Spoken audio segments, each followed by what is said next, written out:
திருப்பி போட்டு நல்லா டோஸ்ட் பண்ணுவோம். நீங்கள் பிட் பண்ணி போட்டாலும் சரி, இல்லை மேலே ஊற்றிட்டு உங்களுக்கு எக்கு நிறையா வேணும் அப்படின்னா மேலே ஊற்றிங்க.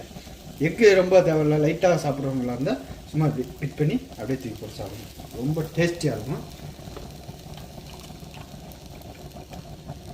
பட்டரோட மனம் நல்லா வருது பாருங்கள். இது மாதிரி டிஃப்ரெண்ட்டாக இருக்கும் டேஸ்ட்டு.